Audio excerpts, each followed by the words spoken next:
लेकर हाजिर हूँ मैं अशोक कुमार अंज। तो आइए चलते हैं खबरों की ओर। कांग्रेस पार्टी के नेता कार्यकर्ता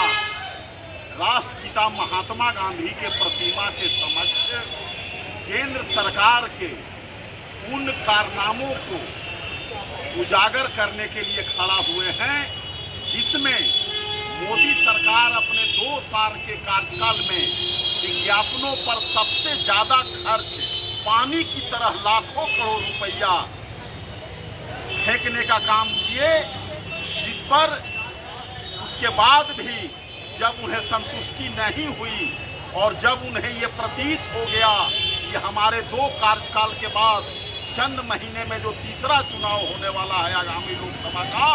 उसमें मेरी करारी हार होगी, जिसकी शुरुआत कुछ दिनों पहले कर्नाटक विधानसभा चुनाव से हुई है और कल 5 राज्यों का और चुनाव का परिणाम 4 राज्यों का कल आ जाएगा। लेकिन मोदी सरकार ने अब सेना, IAS IPS ऑफिसर्स के रैंक के, डायरेक्टर के रैंक के ऑफिसर्स के साथ ही साथ अब परसों UGC की भी चिट्ठी जारी हुई कि देश के सभी यूनिवर्सिटी और विश्वविद्यालय में प्रधानमंत्री के फोटो सहित सेल्फी पॉइंट बनेगा। जिस तरह से सेना के तीनों विंगों का सेल्फी पॉइंट 800 जगहों पर बनने का आदेश हुआ है 10वें महीना सबसे पहले, जो कि देश के रेलवे स्टेशन, बस स्टैंड और मॉल तक के बनाया जा रहा है। उसके बाद जो 20 नवंबर से भाजपा का जो विकास रथ हम कहेंगे वो सरकार का रथ नहीं है, क्योंकि गया के लोगों ने कल देखा है कि उस रथ पर कैसे नोडल पदाधिकारी के रूप में, उस प्रभारी के रूप में सेक्रेटरी रैंक के ऑफिसर्स हैं और उस रथ का स्वागत करने के लिए सारे ऑफिसर्स भी हैं। तो दूसरी तरफ यहाँ के नगर विधायक का भी आज अखबारों में आप फोटो देखे होंगे। तो कहीं भी ये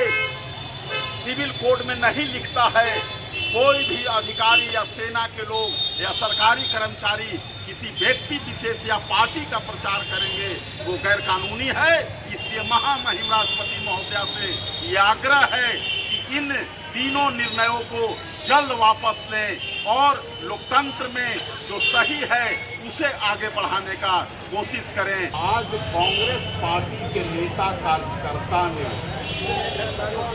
भारतीय जनता पार्टी के द्वारा अब अपना प्रोपेगेंडा वरिष्ठ अधिकारियों और सैनिकों से करा रहे हैं। विदित हो कि